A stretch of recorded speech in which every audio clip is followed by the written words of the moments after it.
Let's read another scary Reddit story.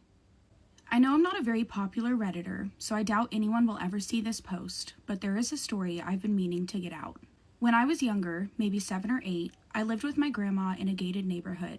Everybody there was super nice to me. My sister and my best friend at the time were the only kids living in the area, so we were all pretty good friends.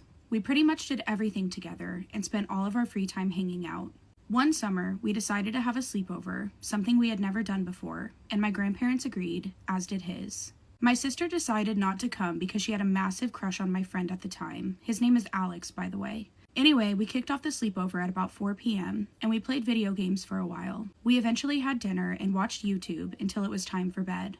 At this time, I think it's important to mention that I have trouble sleeping, and always have.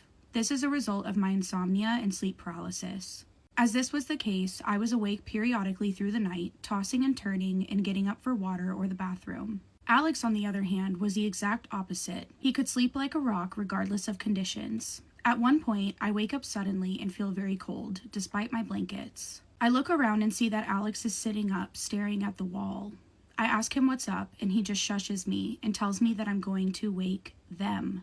I assume that he means his parents, and he must be doing something he wasn't supposed to, so he didn't want them to wake up. I shrug off his statement and manage to fall asleep again.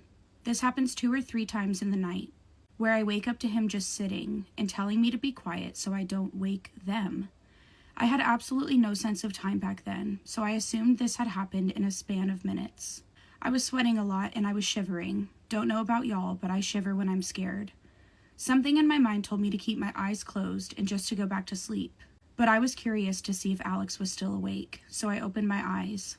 Alex was standing directly above me, staring down at me. Something was off about his eyes. That's how I knew something was wrong. They were his eyes, but they weren't his eyes. I again asked him what he was doing, to which he replies, awake. Me, assuming he meant his parents, said, "Are they mad?"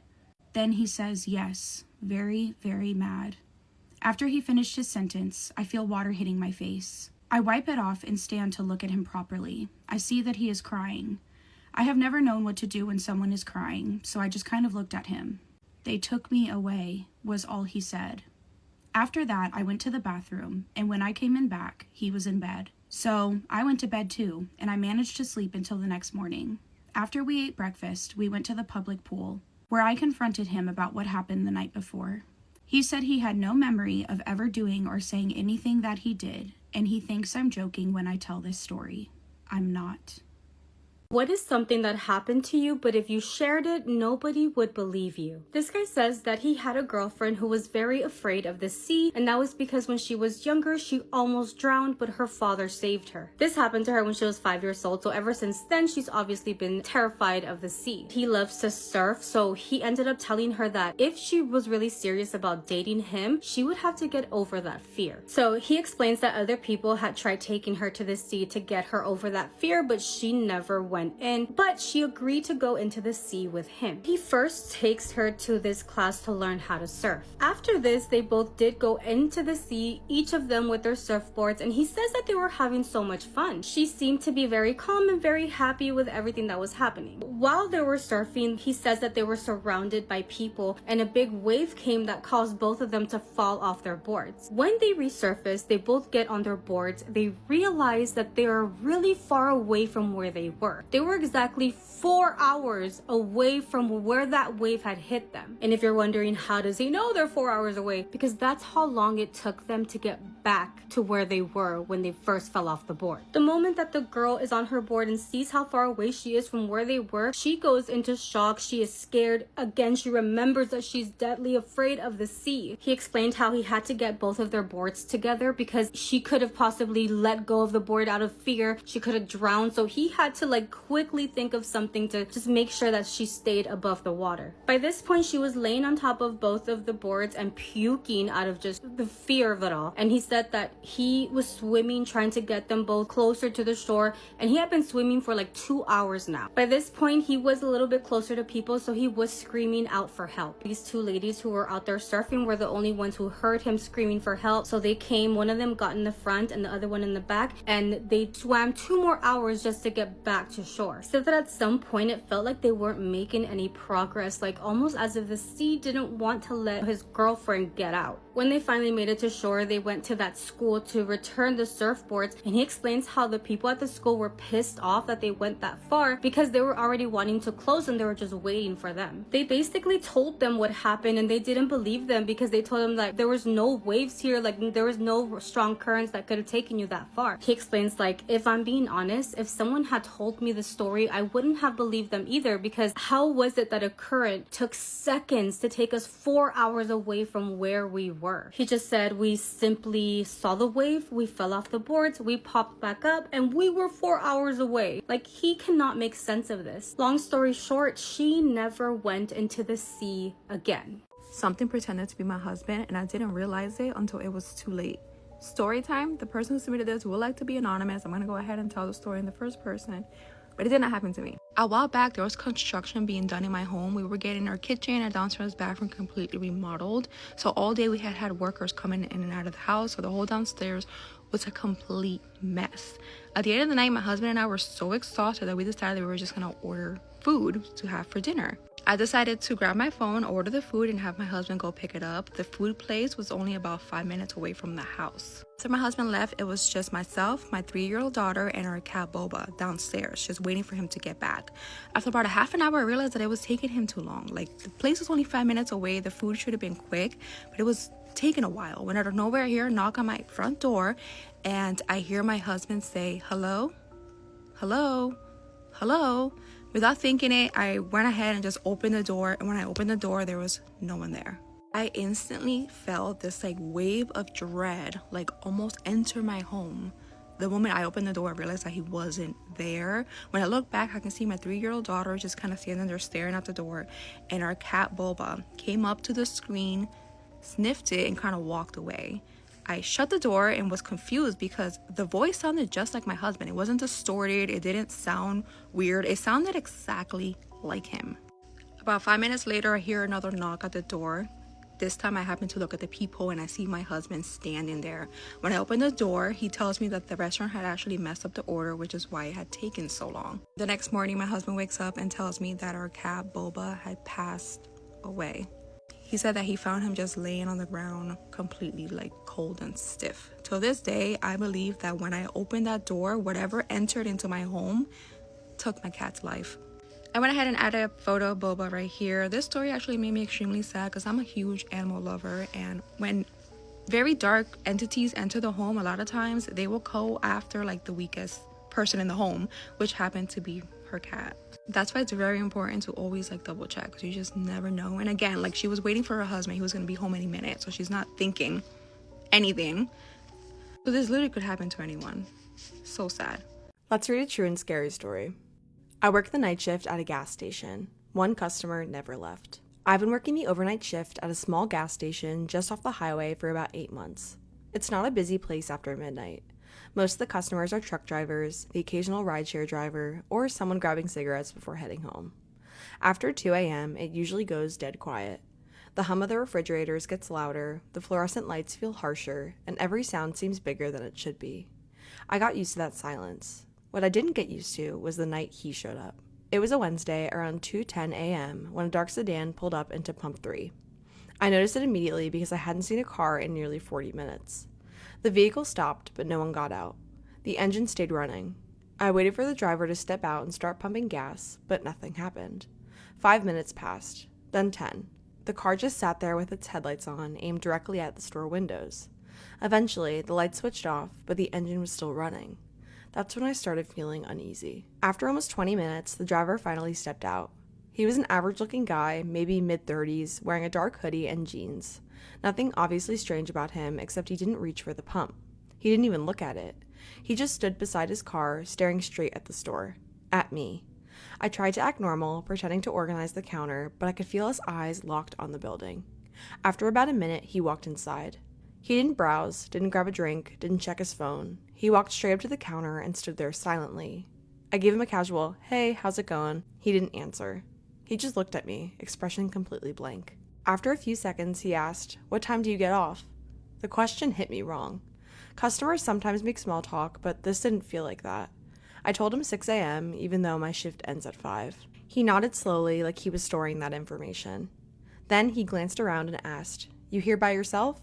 I lied and said my coworker was in the back doing inventory. He didn't buy anything. He didn't say goodbye. He just turned around and walked out. But he didn't leave. He got back into his car and stayed parked at the pump. The engine was still running. 15 minutes passed, then 30. I kept checking the security monitor, hoping to see brake lights and watch him drive off. Instead, it was around 3 a.m., and he moved his car not toward the exit, but into a parking spot directly in front of the store entrance. Then he turned the engine off. That's when I locked the door. We're not really supposed to lock it during overnight hours unless there's a serious reason, but something in my gut told me this was one. A few minutes later, he stepped out again and walked up toward the entrance. He pulled the handle. It didn't open. He looked up at me through the glass and smiled. It wasn't aggressive. It wasn't friendly. It was calm, like he expected the door to be locked. He tried the handle again, slower this time, then leaned slightly to the side, trying to see further inside the store. I picked up the phone and pretended to be in the middle of a call. He watched me for a few long seconds and then walked back to his car. I thought that would be the end of it, but he didn't drive away. He just sat there, completely still. The parking lot was empty except for his car. The highway in the distance was quiet. It felt like the entire world had shrunk down to just me and him. I finally called the non-emergency police line and explained that a man had been lingering outside for nearly an hour and had asked what time I got off work. When I was on the phone, I saw his brake lights flick on. My heart jumped, thinking he was finally leaving. Instead, he pulled forward and parked along the side of the building out of view of the main windows. That's when I really panicked. There's a blind spot along the side wall where the dumpsters are. The security camera covers most of it, but not the very edge near the back door. I kept staring at the monitor, terrified to see him walk past the camera toward the employee entrance. Minutes felt like hours. The dispatcher told me officers were on the way. Then I saw movement on the screen. He stepped into frame from the side of the building, walking slowly toward the front again. He didn't try the door this time. He just stood there, looking in, waiting. After what felt like forever, police lights flashed across the parking lot. The moment he saw them, he got back in his car and drove off before the officers even pulled in. They took my statement, checked the area, and reviewed the footage. There wasn't much they could do since he hadn't technically broken in or threatened me. They advised me to call immediately if he came back. He didn't return the next night, or the one after that. But about 2 weeks later, I was checking the cameras during another quiet shift when I felt my stomach drop. A dark sedan slowly drove past the station without turning in. It didn't stop. It didn't slow down much. But as it passed under the streetlight, I saw the driver's face clearly for just a second. It was him. He didn't look at the pumps. He didn't look at the road. He was looking directly at the store windows. And even though he kept driving that time, I haven't worked a single shift since without wondering if one night he's going to come back and this time not leave at all. Gosh, this is so creepy, and I really hope the original user is okay and has not had an experience since then. If you'd like me to read, please email them to me and I will get to them if I can, and I will see you in the next one. This girl emailed me and said that something was mimicking her cousin while her cousin was sitting right next to her. So for the story, we're going to call this girl Ashley. So Ashley lives in the suburbs of Arizona on like the outskirts. Where she lived was more farmland than the rest of her town. She was basically surrounded by desert or farmland. She did have 2 neighbors that lived nearby, but to get to like the main part of their town, you would have to drive like 10 minutes. The majority of the drive being desert with an occasional house or two. So on this particular night, her and her 2 older cousins, which we're going to call Daisy and Lily, were home alone because their parents were at a wedding. So they decided they're going to invite their friend Lacey over because they don't want the house to feel so ominous and empty. It's important to note that the house was relatively big and it had a lot of huge open windows. Now, she did say that her and her cousins were like siblings, and she called it ominous because she'd had experiences there before with her cousins. On this night, it's about 10 p.m. They're all sitting on the couch, they're watching a show, and they're just chatting. When suddenly Lacey zones out a little bit, and she's just kind of staring at this sliding glass door that leads to the backyard. So she's just staring randomly outside for no reason, when all of a sudden she just snaps her head over at Ashley and Lily. She then just stands up, she starts walking over to the sliding glass door, and she's attempting to like look outside. And Lily and Ashley are kind of like, what are you doing? And then it's just kind of like, I swear when I was just sitting down, I saw Lily speed walking past the sliding glass door. At this point, they all think that she's just messing with them. So they all laugh it off and they're like, just come back, come sit on the couch. So at this point, Lacey is scared. She tries to laugh it off too, because she doesn't know how else to handle it. But as they're all sitting on the couch, Lily and Ashley start to notice that Lacey looks genuinely freaked out. So about an hour goes by and they're all sitting on the couch. They're still watching TV and they're chatting when suddenly they hear a voice coming from the other room. And it says, "Ashley, come here real quick and help me." Except for there's a problem with this. It's in Ashley's brother's voice. And her brother is not there. He's at college, away. So they all stop and they're just sitting there staring at each other. They are horrified at this point. And Ashley's about to say something when suddenly, "Ashley," in her brother's voice again. So at this point, Lacey stands up and she's about to say something when Lily and Ashley just hit her to stop. They don't want her to say anything. So they're all just standing there in fear, frozen, and minutes go by with just silence. After a few minutes of them just standing there, their way of kind of coping with this is they're like, you know what? We're just exhausted. We're tired. We're hearing things. It's fine. And we're just going to enjoy the rest of the night. And we're going to ignore this. We're going to pretend like it didn't happen. Well, a couple minutes later, Ashley's mom texts her and she says, "I'm going to be home in about an hour or so." They're like, "Okay, bet. We're tired. We're going to go to sleep now." So they all decide that they're going to lay on the couch together and they all start kind of drifting off to sleep. As they're all laying there, Ashley sees something outside of the window again. She sees like this shadowy figure right outside of the glass door. And she looks over at Lacey and Lacey sees it too. And then they hear something that makes their heart stop because they hear this pattering sound, like something with wet feet is like running on tile.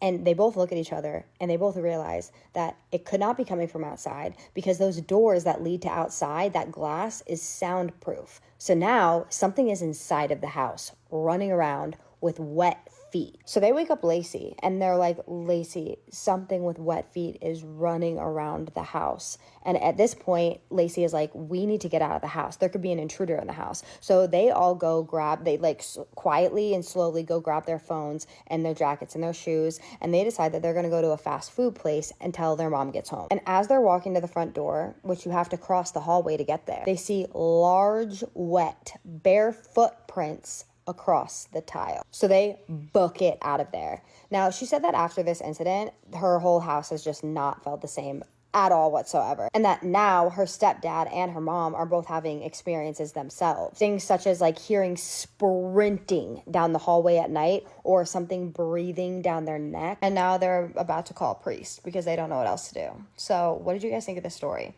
Tell me whether you think that this was a mimic or not, or whether you think it was like a creature or a demon. I have no idea. So tell me what you thought the scariest part of the story was. And also, I am so sorry, you guys. I cannot do the shout outs tonight because I have like no storage left on my phone. And I literally have 6 seconds left to say goodbye to you guys. Keep sending me your scary stories. Have a spooky night. I will see you tomorrow with a full story and a shout outs. I love you. Welcome back to another episode of Tea After Midnight. I don't know if you guys are ready for the story I'm about to tell you because it is absolutely terrifying. I was in chills and tears by the end of this story. So with that being said, grab your favorite tea and settle in, and let me tell you another scary story that happened in the Appalachian Mountains. Very good tea tonight. This story comes from Chris. Hey Savannah, my name is Chris, and I just recently found your account when I saw one of your Tea After Midnight videos. I really enjoy listening to them, and I thought I could submit a story that happened to me and my best friend when we were back in high school. This happened in 2005 in the Appalachian Mountains. My friend AJ and I were seniors when this happened, and it's partly the reason why I left the Appalachian Mountains once I graduated. AJ and I were really into ghost hunting back in the day. We would go to random places near where we lived to find abandoned houses and churches to explore. I just want to say for anyone listening, do not do this. It is extremely dangerous and I wish we never would have done it. I had this camcorder that we brought along with us every time. We thought we would eventually catch something on there, and little did I know, we would be right. One morning at school before class, AJ came and found me and told me he was excited because he found a new place for us to explore after school. I was excited because we had run out of places to explore, so the idea of something new was really cool. After school, AJ met me at my car and told me it was about an hour-and-a-half drive. I was really nervous about that because by the time we would get there, it'd be almost dark. But honestly, nothing ever happened to us on other adventures, so I thought it would be fine. On the drive there, I asked AJ where he heard about this place. He told me his brother went there and said it was really creepy and that something supernatural really existed there. We came to a fork in the road and AJ said to take a left. The road ended from pavement to gravel and we started heading deep into the woods. I asked AJ if this looked right and he said yes, his brother said for us to turn left once we hit the fork in the road. We drive for about 15 minutes down this windy dirt road and started to see a white church. This church had seen better days for sure. It was falling apart and just looked haunted. Once we arrive at the front of the church, we see a small hill that has a cemetery on it. We both got out and I grabbed the camcorder and turned it on to start filming. The door to the church was open, so AJ and I walked up the steps and we went in. We looked around and there were a few pews left with some Bibles, and everything was covered in thick dust and dirt. At the front of the church there was an altar, and on top of that altar was the skull of an animal that I didn't recognize. It creeped me out and I told AJ to come look. He said that's really disturbing and he didn't know what kind of animal it was either. We then started asking questions as I'm recording to see if we could catch anything. AJ asked if there was anyone there with us, but we didn't hear anything. I then asked if there were any spirits there that would like to make themselves known, to tap or make some sort of noise. We waited a moment and then we heard a small bang on the wall of the church. AJ and I looked at each other. We were freaked out, but also thought it was cool that something had made a noise and that we caught it on camera. We asked a few more questions but didn't hear anything else, so I suggested we go check out the cemetery. We walk out of the church and the sun was almost set. As we were walking up the hill to the cemetery, I feel like we're being watched. AJ looked over at me and said he felt like there were 100 eyes on him. I got chills and I told him I felt the exact same way. As we got to the top of the hill, it flattened out and you could see all the headstones to the graves. It was a fairly large cemetery and the woods surrounded the entire property. I was still recording as we walked between the graves, checking everything out. We asked a few more questions but didn't really hear anything. By this time, it was fully dark. I started to get creeped out because the feeling of being stared at was now more intense than ever. AJ asked if there are any spirits that want to make themselves known, to make a noise. Before he could finish that sentence, there was a blood-curdling scream that rang out from the woods. I started to run down the hill, but AJ stopped me and said, "What if the person needs help?" I told him we would get back to town and call 911 and let them know what we heard. He grabbed the camera from me and started pointing it at the woods to see if he could see anything on it. When he started scanning the wood line with the camera, he stopped directly in front of us, and what we saw was a tall, dark shadow with red eyes staring back at us. We booked it back to the car as fast as we could, jumped in and locked the doors. I went to start the car, but it wouldn't start. I kept trying, but it still wouldn't turn over. I was not about to get out of that car, so we just sat there in complete silence and darkness. I cracked my window a little bit to see if I could hear anything, but all I could hear was my heart beating in my ears. AJ told me it was okay and that we were safe in the car, which oddly calmed me down when in reality, we were not safe in the car at all. I then heard a crack right next to the window, which sounded like a big branch snapping. Then the analog clock on my car came back on, which made me think that we could start the car. I tried turning it over, praying it would start, and it finally did. I pushed the gas pedal and sped out of there as fast as the car would go. We were driving down that windy dirt road again, and when I looked in the rearview mirror, I could see a dark shadow of a person floating behind the car as we were driving. Then it just disappeared. I was freaked out and AJ asked me what I saw, and as I was telling him about the shadow behind the car, we felt something hit the side of the car where AJ was sitting. I wasn't going to stop the car because I was sure whatever just hit the side of the car wasn't going to let us leave. I drove so fast all the way back home, I know, breaking a few laws along the way. We pulled up to my house and we got out and walked over to the side of the car where something had hit it. We stood there in shock after what we saw. Clear as day, there were 2 handprints on AJ's door that were imprinted into the car. These handprints were easily 3 times larger than both mine and AJ's. I tried to wipe it off, but again, these were dents in the car. It couldn't be wiped away. AJ stayed with me that night, and in the morning, I asked my dad to come look at the car after telling him what had happened. My dad, AJ, and myself went to the car, but there were no handprints. AJ and I looked at each other in terror, as we know exactly what we saw the night before. AJ then called his brother and asked him exactly what he saw when he went out to that church. His brother responded, "Why? Did you see old red eyes too?" Ooh, I have literal tears in my eyes. Okay, there's clearly a lot to unpack here. What do you mean, old red eyes? I am actually terrified. I have chills. This is crazy. Clearly AJ's brother saw old red eyes, so why he didn't tell AJ about it before he went, I don't know. Shame on you. But they saw it on camera. Chris sees it in the rearview mirror. What is actually going on? Oh, but then the handprints. Don't forget the handprints. Being there, both of them seeing it, it's dented into the car. Next morning, they look at it, not there. What? Actually, what? So Chris actually responded to my email when I asked him if I could use this story in a TikTok. He said, "Thank you so much for reading this. It's really the most terrifying experience I've ever been through. And I ended up going to college far away from the Appalachian Mountains after I graduated. I actually do not blame you. I would have done the same thing if I'd have seen what y'all seen. I need y'all to let me know in the comments what y'all think this is, because I genuinely have no idea. I've not read anything like this before, but this right here has absolutely unsettled me so bad." But that does conclude this episode of Tea After Midnight. If you have any scary stories you want to share, I would love to read them. It does not have to be about the Appalachian Mountains. It can be about anything scary that you've experienced. The email's right here. You can email me here, or the email's going to be in the caption of this video as well. But I just want to say thank you so much for all the love, the support that you guys show me every day. You truly mean the world to me, and I want you to know how much I love you. So thank you so much. I do love you. I hope you have the best night, and I'll catch you in the next one. Bye. Snacks in hand, the vibe is set, and once I start, don't eat too much, because you gotta stay fine. But come on, bestie, yeah. Hi, bestie, I missed you. My birthday is in an hour, so if you're watching this video, it's probably already my birthday. But I'm here with the story. I know I owe you guys. Like, it's been such a busy week. Baby girl's birthday was 4 days ago. Move-in day was 2 days ago. Well, about to be 2 days ago. But I'm here with the story. So go get your snack and your gardening essentials. One of my YouTube supporters told me to start saying that instead. For the sake of this story, let's call this lady Nessa. So there is this artist that Nessa absolutely freaking loves.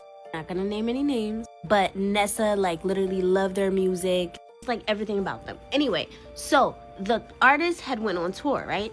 Just so y'all know this story is not recent. It happened a long time ago. So boom, the artist is coming to her city. So she cops the ticket and she cops the meet and greet ticket because like she loves this artist. So boom, she goes to the show. The show was amazing. She had mad fun. And so now it's time for the meet and greet.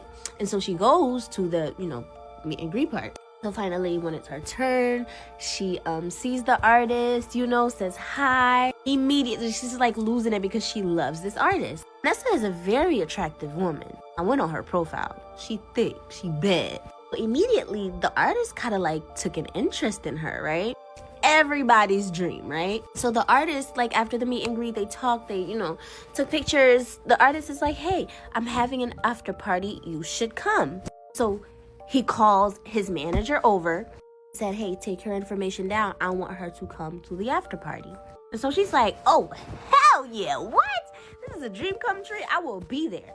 So boom, she, they exchange information. She leaves. She's getting, she's going back to get ready for, the after party. And as she's getting ready for the after party, she gets a text from the manager. And the manager's like, "Hey, this is your entry to the after party. But so-and-so said, can you actually meet him at his hotel room first?" So she's like, his hotel room? Okay. And to be quite honest, she loved that artist so much that she was down for whatever happened in that hotel room, okay? Boom, she gets ready, she get cute, she go to the hotel room. Get there, she meets with his manager. His manager takes her up to his room. And she gets there, she gets inside, she sees him, it's just him in there. So she's like, okay, I see what type of time we on, but I'm on it. Oh, cool. He was very nice, offered her some wine and stuff like that. And so he said, "You can just leave with me to go to the after party. You can just ride with me." She's like, "Okay, yeah, sure, like, cool." And so they start talking, they start getting to know each other and stuff like that. And of course, things start to get a little touchy. They start making out. And as they start making out, something in her soul is telling her to leave. But because, like, she's having those thoughts in the middle of, like, everything happening, she's like, "Oh, I think this is just nerves. I think it's because, like, this is actually, like, freaking happening. I can't believe it. Like, my body is probably telling me to leave because this is, like, She's like, "I'm not passing up this opportunity. Like, I'm staying. I should note that she's Caribbean, so she knows her shit, right? So boom. So he's like, hey, give me a second. I'm going to go to the bathroom. Like, I'll be right back. And she's like, okay, period. He's going to go freshen up, you know. So he goes to the bathroom, and as he's in there, she hears a lighter, right? Like the flick of a lighter. And she's not thinking nothing of it. It's an artist. Like, he's probably going to light his blunt or something, or light his cigarette or something. She notices through the crack of the door that the bathroom became a little more illuminated. And so she figured that, oh, maybe he was lighting a candle. Then, not too long after that, she hears the artist humming. And at first she didn't think nothing of it. But then something about the hum, the melody that he was humming just was not normal, and it was not settling either. And like at this point, her guts is screaming for her to get the fuck out. And so at this point, she's starting to be like, okay, candle, humming, and that humming sounds like, she already kind of figured like it's some shit going on in there. But let me not just assume, let me wait till he come out. So he comes out. He doesn't open the door all the way when he's coming out, but he opens it enough for her to peep one candle that was lit, a bottle full of herbs. That's all she needed to see. It actually got so much worse because when he came out, he was butt naked, which is what she expected, right? However, she notices that in his private area, it's very shiny. But it's only his private area that's shiny, right? Now, one would assume body oil, right? But why wouldn't you put the body oil all over your body? And so at this point, she decides like, yeah, this is not worth it. I'm gonna go. And so she tries to tell the artist like, hey, actually, like, I don't think I can make it. Like, I'm gonna go. But it's such an awkward situation because like 5 minutes ago, she was going. And so now it's kind of hard to explain why she wants to leave. And so he's on some shit like, what the fuck do you mean you about to leave? Like, you feel me? The more she tried to tell him, like, yeah, no, it's okay, I'm gonna go, the angrier he got. Not, like, angry to the point where, like, he's getting physical or nothing, but you could tell that he's visibly getting angry that she's about to leave. She also found herself, as this is happening, like, she found herself very tired. She actually realized, like, from the time that they were making out and he went to the bathroom, she came in here very, energized, very ready for the night, but she's feeling drained. And again, she's Caribbean. From what she saw in the bathroom, she already knows what's going on, so she's trying to be out. So, like, good thing the artist was very, not understanding. He definitely didn't want her to leave, but he wasn't trying to, like, keep her either. So he on some shit like, I bet you go. So she left, and on the way out, he heard him call his manager and tell his manager, bring in the next bitch. This one was too hard. She's like, oh, this what y'all do. So she decided to linger a little bit more and actually watch the manager bring in the next bitch. Very beautiful young lady, mind you. So right before, like, the manager took her in, she, like, got in a little bit and played it off and told the manager, like, hey, I'm leaving. Actually, like, I had an emergency. I'm so sorry. Like, I feel so bad. I had to leave. And says hi to the girl and gets the girl's Instagram. So she left, and that was it. Long story short, about, like, a month later, she still, follows the artist and follows that girl. From that night until, like, a month later, this girl's life literally flipped upside fucking down. She's on Instagram complaining about how she crashed her car. A whole lot of shit was happening to her. All while that artist, great things started happening to them. And so she put two and two together. This artist is using these fans as a fucking ritual, sexual rituals, to get more fame. God, she was able to, exit herself from that situation. She was very hesitant about telling this story. Like, she only told people close to her, but, like, she trusts me. She know I'm not gonna, like, you know what? If the girl had my ebook, she probably could have fixed her life. But you have a chance to get yours, so don't forget to click the link in my bio and get yours. But yeah, that's the story, y'all. Don't forget to let me know what you was eating in the comments. So I'm still waiting on those reviews for my ebook, bro. Y'all said y'all was gonna vlog it because these people are saying I'm lying about these reviews for sales. So yeah, vlog, please. Okay, I love you. Bye. I'm gonna be real honest with you. If I hear something running at me and I can't see it, I am packing my things and moving immediately. So with that being said, let's jump right into tonight's story. So grab your favorite tea and settle in, and let me tell you another scary story, because of course, this is Tea After Midnight. This story comes from Kay. Hi Savannah, I'm a huge fan of your TikTok series, and I figured I would share some stories of my own. This is going to be a long email with multiple stories, so feel free to break these up. I really hope you post about them because I'm curious what everyone thinks is going on within my house. I grew up in a historic neighborhood in Ohio. My house is 101 years old, and I'm typing this email sitting in the living room of said home. Growing up, I always had uncomfortable feelings at night, but never noticed anything crazy. That is, until I was in 6th or 7th grade. I distinctly remember being home alone, watching TV with my dog snoring next to me on the couch. It was a snowy evening, and it's worth noting that we have bells tied to the back door, so when the dog wants out, she can ring them. Suddenly, I heard the bells ringing frantically. Mind you, my dog is right next to me. Then I heard footsteps leading into the kitchen and the distinct sound of the pantry door slamming shut. I am so scared that I think someone broke into our house. I grab a pair of scissors and run to hide. When my parents came home, they found me hiding, and I explained everything. My dad went to check on the door I assumed the intruder came in through, and what he said next was terrifying. "Kay, there's no footprints in the snow." I ended up assuming my imagination was running wild because I enjoyed watching spooky shows. However, one day a few years later, I asked my sister when we were home alone if she ever noticed anything unusual about our house. I was not prepared for what she told me. The first thing she did was tell me to be quiet and that we should go get food. On the way to the restaurant, she told me that we can never speak about the things that happen while we were actively in the house. She said she always noticed that things get worse after she does. She then went on to tell me a few of the creepy things that have happened to her. I am going to directly quote from a submission she sent to another online spooky storyteller. "Let me start off by saying I'm not sure if my house is haunted or just a place where things pass through ever so often. I have distinct memories of my childhood of blinds shooting closed on their own and periods of time where things were normal. The biggest and spookiest set of ghost happenings happened about 4, now 5 years ago, during my senior year of high school. It started when I was up late working on a school project. My twin brother came to tell me he was going to bed, and he walked out of the kitchen where I was. A few minutes later, I heard the distinct sound of the footrest of the recliner being snapped down. I assumed it was my brother and that he had sat down for a sec. I go and check, and yep, he went to bed 10 minutes prior to when he told me. I assumed if I didn't address it, it would just stop, right? Wrong. The next week, I'm at the side door waiting to walk out to the car, where my brother was waiting to go meet my parents for dinner. As I open the door, I hear something sprinting through the kitchen towards me. I make terrified eye contact with my brother that clearly conveyed my inner monologue of fear that an invisible boogeyman was about to run me down. I finally came to my senses and slammed the house door. Some time passes and it's now the very end of October if my memory serves me correctly.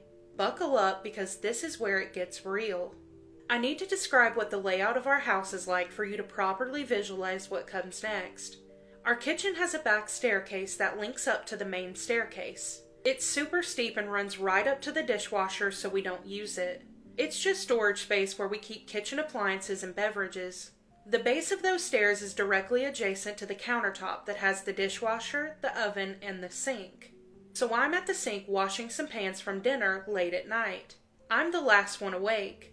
Out of my peripheral vision to my left, I can clearly see that staircase. I see a very clear shadow figure bent down with its hands on its knees, head cocked all the way to the side, staring at me. Well, I was not cool by being perceived by this spooky figure. I turned to confirm what I was seeing, and it's gone. I know this wasn't a trick of the light because this was a solid figure. I was so sure that I thought for a fact one of my siblings was playing a prank on me, but now there was nothing there. Weirdly enough, after that, everything stopped for a while. My younger sister, me, who's sending this email, started to experience things though, like her foot being yanked while sleeping at night after I went away to college. I try not to think about that when I go home and sleep in our shared room.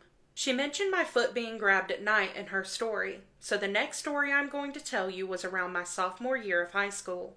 I was up late into the night after my parents had went to bed. Suddenly, I heard the distinct sound of metal scraping across the kitchen floor. Me being the first to debunk things, I went into the kitchen and found my dog's water bowl across the kitchen from where it usually is. Thinking it was just my dog who pushed it, which she has never done, I called her name. She ran downstairs, meaning that she was upstairs with my parents the whole time. I was so spooked that I called my sister and told her what happened. It is also worth noting that this is the same dog that would stare into empty corners in our house and growl. The final story I will tell you is the most recent encounter I've had. 2 years ago, I was up late again playing video games with my friends. It was around Christmas time, so we had our Christmas tree up. To turn on the Christmas tree lights, you have to step on this little red button. I found one online in case you're confused by that description. I was going to go to bed, so I went to turn the lights off. When you step on it, it makes a very distinct click. I stepped on it, it clicked, and the lights turned off. I turned to walk away, and about 5 steps away, I heard click. Scared out of my mind, I turned around, and sure enough, the Christmas tree was turned right back on. I turned the lights back off and ran upstairs to bed. I agree with my sister that things aren't consistent and happening. My dad is skeptical about our house being haunted. However, even he has a story where he thought he saw a figure lying on our couch at night before realizing everyone in the house was upstairs. I have never told my sister my theory about why things only really seem to happen consistently to us. Things only happened to my sister at first. However, when she started being out of the house more often during high school and eventually moved away for college, it seemed as if it moved on to me. Things then only happened to me. I am now moved out for college and am not home nearly enough to notice anything crazy. However, I will say whenever I'm on the phone with friends telling these stories, I usually hear a loud bang coming from somewhere inside the house. Rule number 1, don't speak about what happens while being inside the house. Kay, I do want to say that I definitely think your house is haunted. There are just too many things that have happened to you guys that can't just be explained away.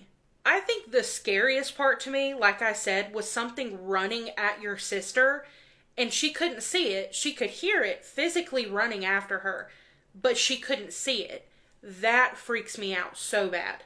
So the other part that really freaked me out was the Christmas tree. I could literally not imagine clicking it to turn it off, and as you're walking away, you hear it click, and then the lights come back on. I don't know what I would have done in that moment, but it would have absolutely sent shivers down my spine, because that is so scary to think you're walking away after clicking it off, walking away, and you hear a click. I would have froze and not been able to turn around. Oh, I almost forgot about the part where the shadow figure was on the stairs. Just kidding, I think that is the scariest part to me. She's standing there doing dishes. Okay, picture it, you're standing there doing dishes. Out of your peripheral, you see a shadow figure.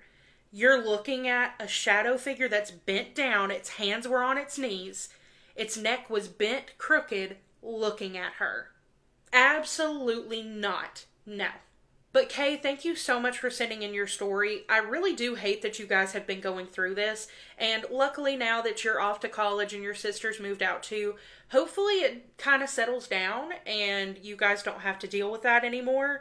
But it is very, very strange, and anybody in the comments, if you have any idea what this could be or why it sticks in the kitchen, please let us know. But that does conclude this episode of Tea After Midnight. If you have any personal scary stories you want to share, I would love to read them. You can email me at the email on the screen or the email in the caption of this video. But as always, you guys, thank you so much for watching. I hope you have the best night. I love you, and I'll catch you in the next one. Bye. His family home was infested with spirits, and some were pure evil. This story was sent in from one of my followers, and he would like to remain anonymous. He says he's been wanting to share it, but he still holds a lot of emotional pain about it, and it took him a while to sort of gain the courage to type it out. Around 6 years ago, he, his mother, and his father, and their 2 dogs moved into a 3-bedroom home. There were also 2 extra rooms that were unoccupied, sort of underneath the home. He said these rooms were kind of like a basement, and they were lined up underneath their bedrooms. And he said they'd lived there about 1.5 years until things started taking a turn. It all started with just him. Late at night, he would hear a thumping coming from underneath his bedroom floorboards. It was almost like somebody was knocking up underneath. And he said this went on and off for like 2 months. He even went to his mother about it, letting her know that there's some kind of a knocking coming from underneath his floor, and she was just like, it's nothing, and brushed it off. And then one Monday, when his mother was home alone after he had gone to school, she went into her bedroom and she also heard the knocking. Now, their bedrooms were all kind of next to each other, and there was another extra empty room under hers, and this knocking was like irradiating through all the bedroom floors. And then the knocking sounds went from like a steady knock like this to a really aggressive one, and then it would go quiet, and then the next thing she knows, she hears like an explosion sound coming from underneath the floor. He mentioned that a little later on, after more were home, they went down into one of the rooms where that explosion sound happened, and it was really hot out at the time, mind you, but when they opened the door to that room, they were hit with like freezing cold temperatures and just this uneasy feeling. He said that there had been a cupboard down there with a latch locking it closed. It had been ripped out of the wood and everything inside it was thrown out across the room. They just kind of left it how it was, backed out, and locked the door. And then about a week goes by and he's staying home the next Monday because he's sick and the father was at work. And while they're just sort of hanging around the house, a freaking glass flies across the room and shatters. And things only kept getting worse from there. He began having sleep deprivation. He was falling asleep in class because he was having these awful dreams at night and his closet door would come flying open. So then they went and got a pastor to do a cleansing. And everything was okay for about 3 months until it wasn't. So then one night their poodle dog started going crazy, barking, coming from the living room. So he and his mother get up to go check it out, and nothing seemed out of the ordinary at first until they noticed their cross that had been hanging on their wall was flipped completely upside down, still hanging on the wall, upside down. So his mother screams for his father and the cross falls off the wall. And then he said, to put it into perspective for you, that was nothing compared to what happened that night. So mom's in the bed and she set up a spot for her son on the floor, and he was dozing off when all of a sudden,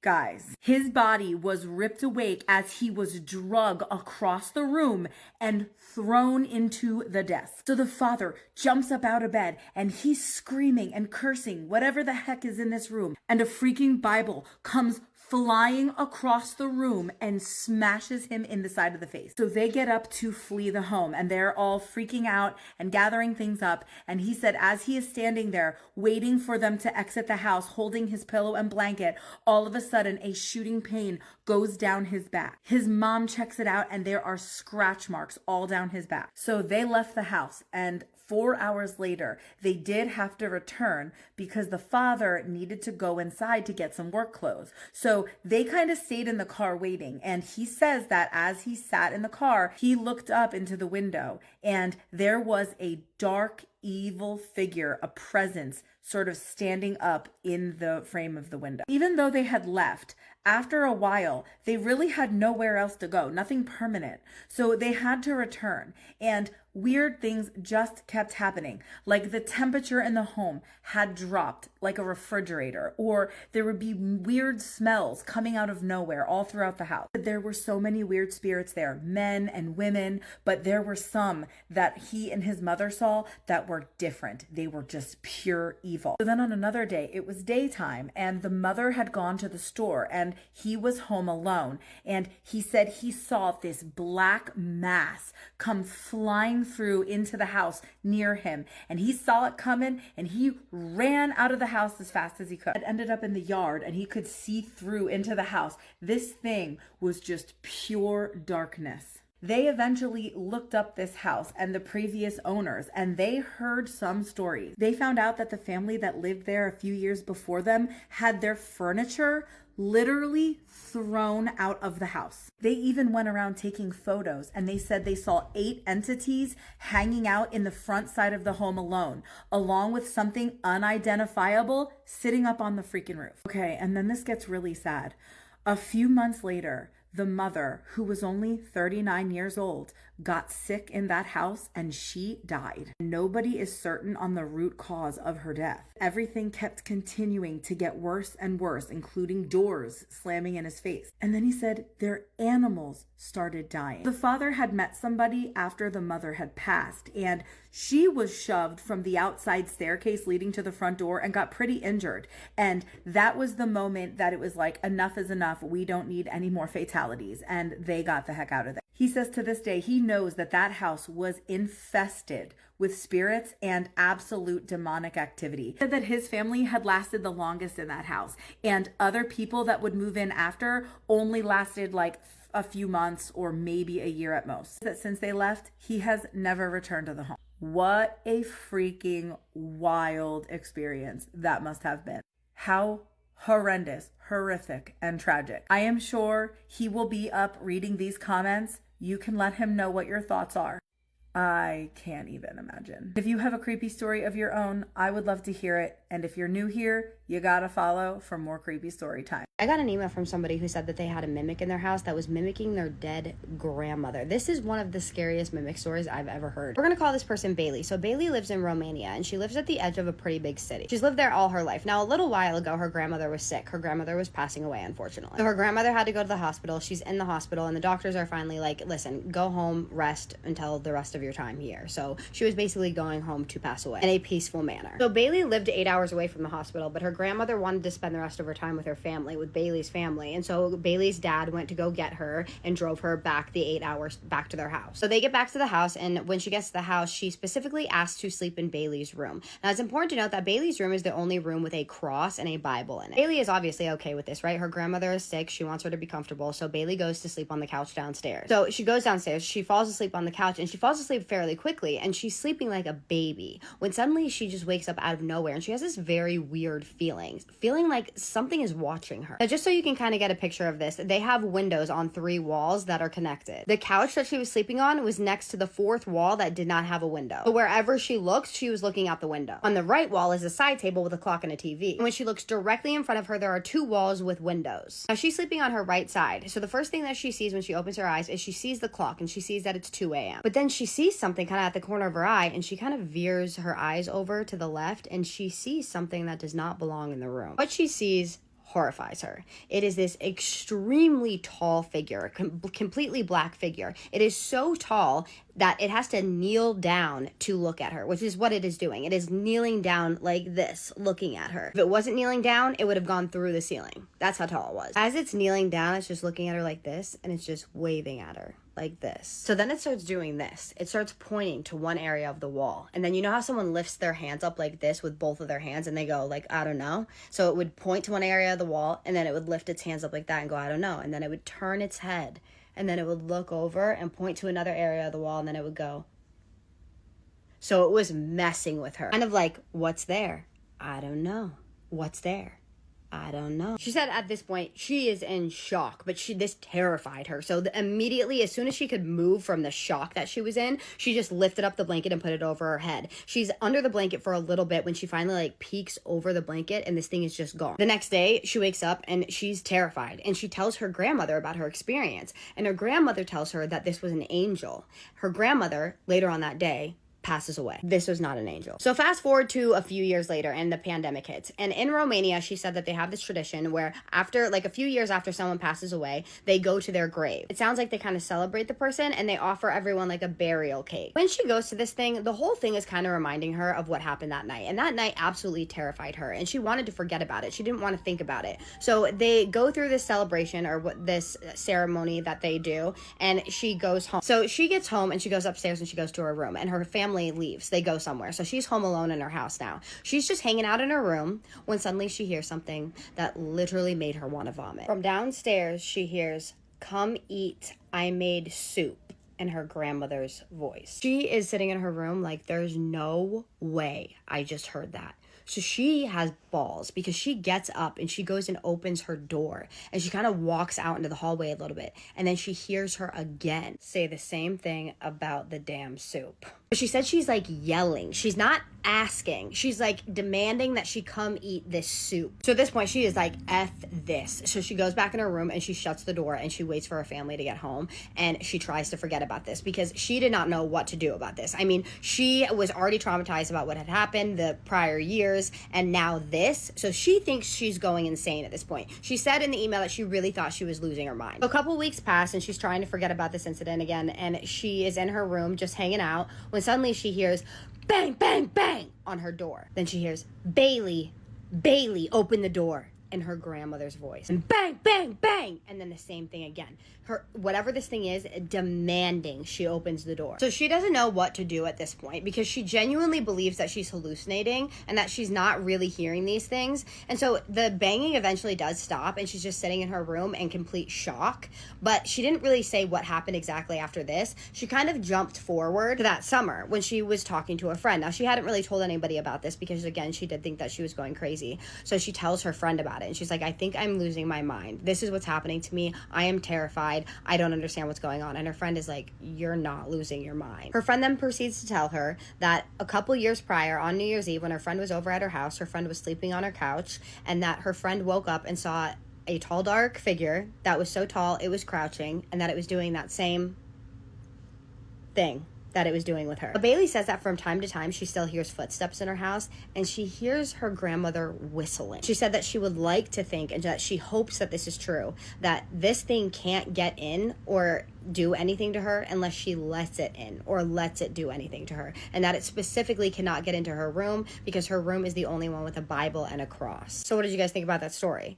I've heard a lot of mimic stories, and correct me if I'm wrong, I don't think I've told any, and I don't think I've heard any that have to do with a mimic mimicking someone who has already passed on. That is so scary to me. I can't picture like hearing in my grandmother's voice, because both of my grandmothers have passed on, that anything. Just hearing that, especially come eat, I made you soup. You, like, that's taunting. It's like the thing that was kneeling down next to her was taunting her. Whatever this is taunting her. I don't think that was an angel. Do you guys think that was an angel? I do not think that was an angel. Do you guys think this was the same thing? Do you think the tall thing was the same thing mimicking? Because who knows? I mean, mimics are supposed to look like the person, right? Just not have their face. At least that's what I have learned from doing this and doing a little research. I could be wrong. Again, correct me if I'm wrong.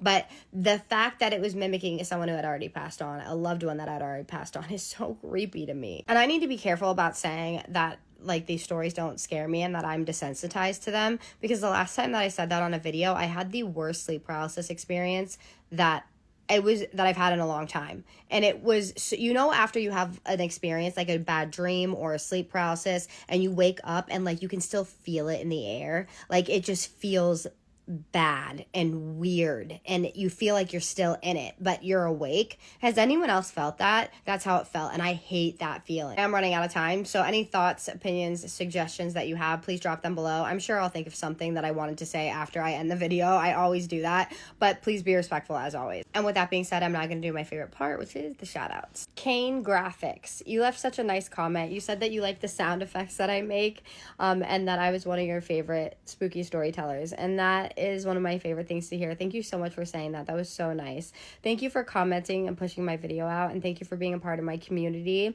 You have no idea what it means to me to have you here. I'm so glad that you are here, and I just really appreciated that. It made my night. It really did. So thank you so much. I love you. JerseyGirl_2526. I have literally had to replay this 3 times. Thank you so much for the comment that you left. You said that you love the way I tell scary stories, and I love that. Thank you so much for saying that also. I really appreciate that. Thank you for commenting and pushing my videos out. I'm sorry that I haven't responded to your guys' comments for the past 2 days. You know that I will get to them, or for the past 2 videos. I always do. I know it is so important to me that you guys feel as appreciated as you make me feel. So you made me feel very appreciated when you left that comment. Thank you for being a part of my community. I hope you know how much I truly do appreciate you as an individual. I love you, girl. Individual. Love to get through one video without stumbling over my words. But anyways, my name is Kaisa, and I tell your paranormal experiences on here every single night, or ones that you recommend to me. So if you're into that, hit that follow button, and I just need you to do 3 things for me. And what are those? Keep sending me your scary stories. Have a safe night. And what's the third one? Say it with me. Have a spooky night. Love you guys so much, my spooky babies. I'll see you in the next one. Spooky kiss. Get ready with me while I tell you this ghost story. We're not going to talk about the hairpins, okay? We will only talk about the hairpins. If at the end my hair turns out right, it'll be great. We can talk about it. If not, it never happened. Back when I was in grade 8 and 9, I became completely obsessed with the paranormal. Ghosts, spirits, anything forbidden, I wanted all of it. A lot of that came from my girlfriend at the time. She was really into Wicca, and before I knew it, she had introduced me to a Ouija board. Oh no. At first it felt harmless, just curiosity, just kids messing around. But it didn't stay that way. Of course it didn't. We started using the board every single day. And after about a month, something strange happened. Every time we asked the same question, who are we speaking with? The answer never changed. Oh no. The planchette would slide across the board and spell out the word him. At first we laughed it off. We weren't scared yet, but over time, him started getting aggressive. The board would curse at us, tell us to fuck off. The energy in the room felt heavier every time we played. Stop. Stop. One day it got under my skin. I got angry, and in the middle of a session, I flipped the board off of the table and stormed away. After that, I stopped playing for a while, but whatever we'd contacted didn't stop. A few weeks later, I was working a night shift at Walmart stocking shelves. The store was quiet, just the low hum of fluorescent lights and distant footsteps. Then I heard it. A whisper. My name. Oh no. I froze. I told myself I imagined it until it happened again. Louder this time. I checked the next aisle, expecting to catch someone messing with me, but it was empty. When I heard my name a third time, loud enough to echo down the aisle, I snapped. I yelled, "Hello? Who the fuck is calling my name?" Nothing or no one answered. Work? About 40 seconds later, a coworker approached me. She looked pale, shaken. She asked if I had just heard my name being called 3 times. What? When I said yes, she swallowed hard and told me, completely seriously, that she was a medium and that hearing your name called 3 times was a sign someone in your family was about to die. I tried to laugh it off. I was into paranormal stuff, but I was still skeptical. I changed the subject and started talking about my future, plans, goals, and where I wanted my life to go. She interrupted me mid-sentence. She stared at me and said, "Every time you talk about your future, I hear something snickering. Something negative. It's attached to you and trying to ruin your plans." She had no idea about the Ouija board. The blood drained from my face. That night, I went home and fell into bed, exhausted. Hours later, I woke up to the sound of the house phone ringing. I heard my mom in the hallway saying, "Oh no, that's terrible, I'm so sorry. Who died? Who died?" Before she even hung up, I was downstairs asking what had happened. Someone in our family had just died. I barely knew them, but the timing had shattered me. Instead of scaring me away, though, it ended up pulling me deeper. Oh, what? A few days later, I invited my girlfriend and my best friend over. My parents weren't home. We went into the basement and brought out the Ouija board. Okay, what are we doing? This would be the last time I touched one for years. We'd been playing for about 20 minutes when something strange happened. All 3 of us smelled it at the same time. Breakfast sausage, strong, greasy, and freshly cooked. It made no sense. No one was home. No food had been made. We asked the board if that smell was him, and the answer was yes. Later, my parents came home and made dinner. We ate, then went right back downstairs. This time, we were reckless. We demanded proof. Asked it to touch us. Then I did something I regret to this day. I asked the board if it could possess my girlfriend. Planchette snapped to yes, faster than I'd ever seen it move. Then it began counting down. 3, 2, 1.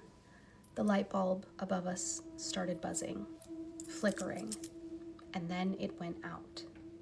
Complete darkness.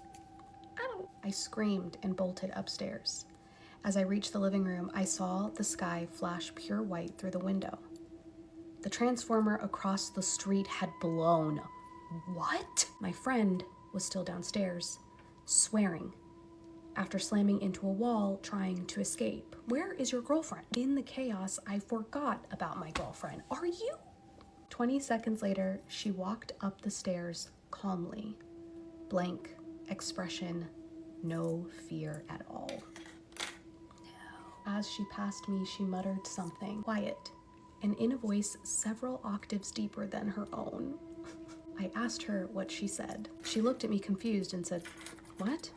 She did the same thing to my friend. I told her to go home. She lived just around the block. She walked out like nothing had happened. My friend and I slept with the light on for a month. I actually ran away from home that night because I was so terrified. This girl emailed me and said that her and her friends went to the beach and saw a creature that chased them all the way home. The story is wild. So we're gonna call this girl Mary for the story. So Mary is from South Africa, and in December every year, her and her family go to their beach house. Mary was 14 at the time and her sister was 17 at the time. She looked up to her sister. She used to follow her around everywhere and just tag along with her and her friends wherever they went. Mary loved hanging out with the older kids, and this wasn't a problem for her sister because her and her sister were very close. She said that every time they would go out, they would go walk around with random kids on the streets that they would meet, and apparently by the sea there it's pretty safe, so they would do this at night a lot. So one night it was her sister and two other boys. We're gonna call them Kai and Jaden. She said that the houses there were built on the side of a mountain, and because they weren't on sea level, the streets were very steep. So on this night they're walking down one of these hills and they're walking towards kind of like this construction site where they were building a house from like this specific slab of concrete, and they chose to kind of sit there because you could look over the houses and you could see the horizon of the sea from where they were sitting. Now Mary's sister has this gift where she always knows when something bad is about to happen. She starts to feel off, and Mary always notices when this happens because her sister will start scanning her surroundings and she'll get very stiff and quiet. Her sister also says that when this starts to happen, she gets like this tingling feeling in her feet, which is really weird because that happens to me. I know exactly what she's talking about. So her sister pulls Mary aside and goes, "Listen, something's gonna happen tonight. I feel off. I know something's gonna happen tonight. I'm nervous." Now Mary didn't really take her sister seriously at this point because her sister was always trying to scare her because Mary would get scared pretty easily, and Mary would get scared pretty easily because she's had a lot of experiences in her life. She actually sent me another story which was mind-blowingly terrifying, which I will tell you guys soon, but I digress. So she just thought her sister was trying to scare her. So they go back to the concrete slab where those two boys are, and they're just sitting there and they're talking and they're laughing and they're having a good time. Well, at least Mary and the two boys are, because she can tell that her sister is not having a good time. 10 minutes goes by and she's looking at her sister, and her sister just looks paranoid. Well, a little bit more time passes and her sister's paranoia actually starts to calm down and she starts engaging in conversation. She's relaxed just out of nowhere. This would be premature because 5 minutes pass and suddenly they start to hear these rocks rolling down the side of the hill. And then they hear twigs cracking behind her sister about 5 meters up. So out of curiosity, obviously they want to know what's behind them, so they look. And when she turns around, she said that what she saw was the most horrifying thing she had ever seen in her life. She said there was this massive creature on all fours with skinny, horrible limbs, and they were like pinned straight. She said that its back was bent unnaturally with its spine and bones poking visibly. It was easily 6 feet tall on all fours. She said it was pretty dark outside, but from the street light, it was coming from a street lamp, she could see this thing clear as day. Either it didn't have eyes or they were closed because she saw nothing there. She did see its mouth. It had this very wide slit for a mouth. Her sister just starts screaming, and the two boys turn around. They see it too, and they just book it. Now they ran to the right of them where the road kind of goes down, and her sister was wearing sandals, so she was running slower than the rest of them. As her sister is running, her sister starts hearing this cracking noise. You know how when you crack your knuckles, that sound that it makes? She said that she was hearing that, but it was prominent. It was loud. And then she starts hearing this clicking sound, and so she turns around and she sees this thing chasing them, just on all fours, just galloping behind them, making this clicking and cracking sound, like its bones were cracking. She said the way that its limbs were moving was just unnatural. It was bending in weird ways, and it just looked wrong. So they all run into the house. They finally get home, and they just shut the cottage doors and they lock it. She said that after they got home, they were so terrified that those guys actually ended up spending the night at their house because they were too afraid to walk across the street where they lived. They did not want to go outside. And apparently her parents stayed in a bigger house that was next to their smaller house. So they had like their own little house that they were staying in. Next morning, when they all woke up, the boys finally went over to their house and they went over to their parents' house and they were crying. They were sobbing. They were so terrified and they were telling their parents what happened, but their parents didn't believe them. Their parents don't believe in anything paranormal and they definitely don't believe in creatures. And Mary said that she didn't believe in creatures either, and neither did her sister until this happened. And now they know that every time her sister gets that weird feeling, that it is paranormal. And she said that it's pretty handy to this day. But probably the weirdest thing, and one of the scariest parts of the story, I would say, is that her sister to this day still sees that thing inside of their house. So I don't know if that's a trauma response or if she's actually like being haunted by this creature. And if so, what could it be? Like, what would this be? Because I know some of you are going to say SW, maybe some of you are going to say Wendigo. You know, I don't know.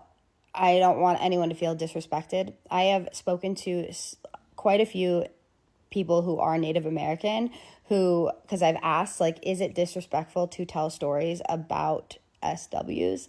And every single one of them has said no, as long as you don't say the name. That's the only part that is disrespectful, is when you say the name, because it's very real. I'm not saying that's what this is. I'm just saying, you know, I would actually like to know if someone in the comment section is Native American. Can you please tell me if it is disrespectful to tell a story about an SW? I would love to know that, because if you feel it is, I don't want to tell those stories. But if it is just the name, then I will tell the stories. But I would like to hear it from someone who is Native American, please.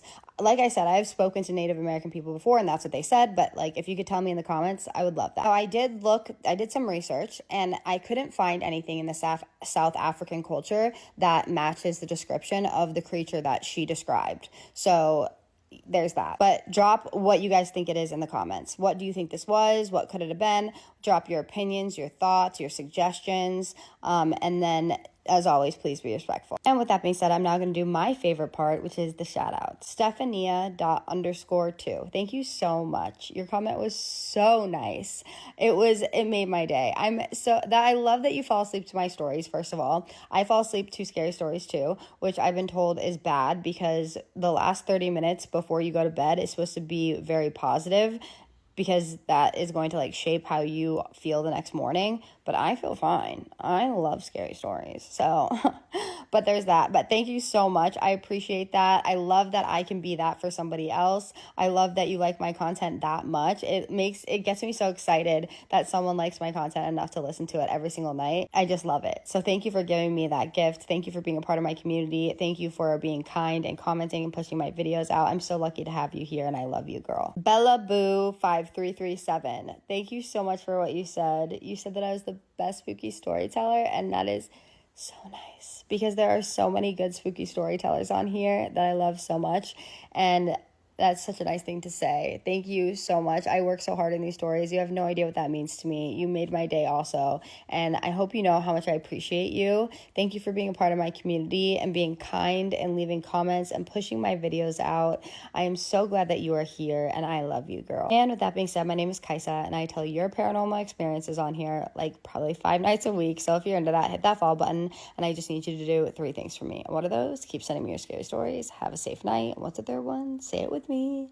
Have a spooky night. Love you guys so much, my spooky babies. I'll see you in the next one. Spooky kisses and haunted hugs. Full body chills. I have a very in-depth Ouija board story. So the story sent in from one of my followers takes place from when she was about 14 years old. She said it was in the mid-80s. She said back then it was pretty popular to play with the Ouija board. Now, she didn't have an actual board, so she made one using a piece of wood and paint for the letters and numbers and a baby bottle cap for the planchette. She said that she would play alone in her back room that she had off of the kitchen. So the second time that she used the board, she actually got a response. She said that it didn't feel negative, and the spirit said that it could be her spirit guide. The spirit guide also suggested that they come up with their own sort of sign when using the board so that she knows who it is on the other side. So they did make up a sign. It was to circle the board once, make a figure 8, then go into a circle twice and back to the starting position. She said her guide's name was Chris, spelled Krys. Chris taught her about the board and how to tell if she was working with a negative spirit versus a positive one. So she'd been using this board for about a month when her parents told her that her uncle and his new wife were coming to stay for a few days and that they would be borrowing her room. So she gets the room ready for them and she decides she's going to try to hide the Ouija board, but she didn't hide it good enough. So while she was at school, her new aunt ended up finding it and showed her uncle and her mother. Her mother first confronts her and says she does not believe this and she should not be using them. But surprisingly, her new aunt said that she has a board back home and that she thinks that they should go to the store and purchase her an actual board. So she went and did buy her very own board. And then she goes on to ask her niece, do you have a spirit guide? You know, like this is just some common knowledge. Everybody has a spirit guide connected to their Ouija board. Her mother is just standing there like shocked, looking at both of them, watching them have this conversation. And she says to her aunt, yes, I do have a spirit guide and we have a special sign that we make to know that it's her.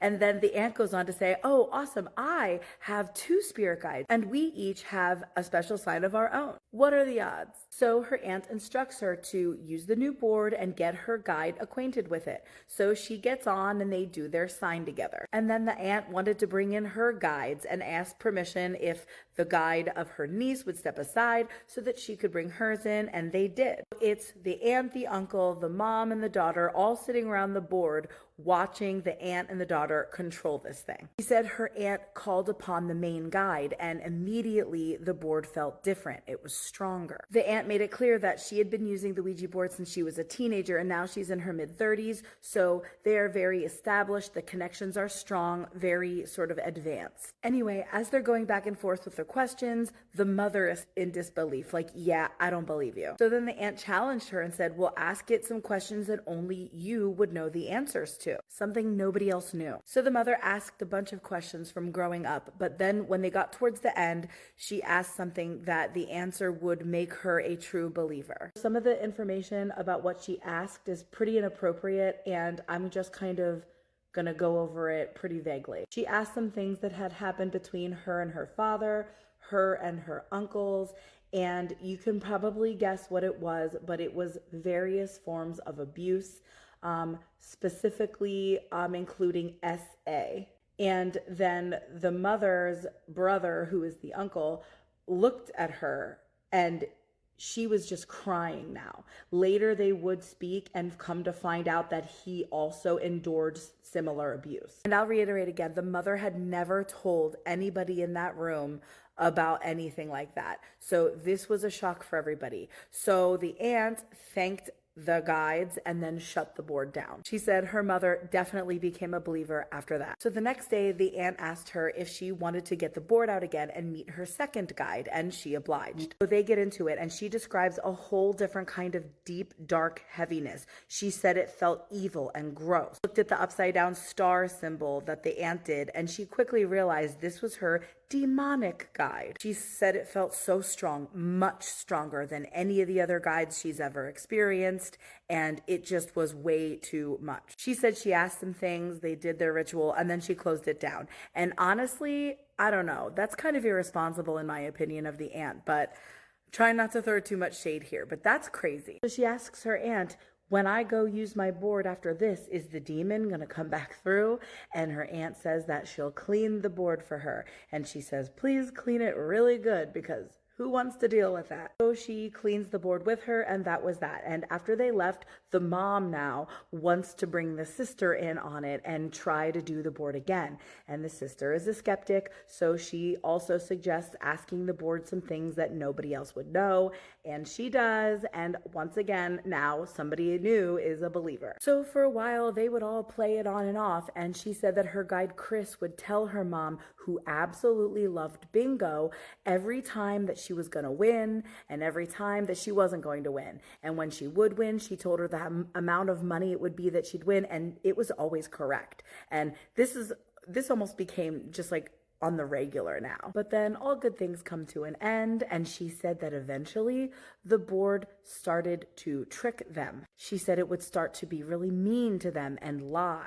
And very quickly, they realized that's enough of this board. It's evil. They believe that the demon came through and overtook the guide and then pretended to be Chris. She said they put holy water on it and put it out on the grill and tried to light it on fire. And for the longest time, they couldn't get it to light. They wanted to just burn this thing. It just wouldn't burn. So then they tried using lighter fluid and it still wouldn't burn. It took for them to say prayers over and over this thing for it to finally catch fire and burn. And she said after that experience, she never used the Ouija board again. I sure freaking hope not. You know, in all of my fascination and love for the paranormal, one thing I always hold true to myself, I will never play with a Ouija board. Let me know your thoughts in the comments, guys. I'm sure she'll be in here reading them. Goodness gracious. If you have a creepy story of your own, one that involves Ouija boards, I am fascinated and would love to hear it. And if you're new here, definitely follow for more creepy story time.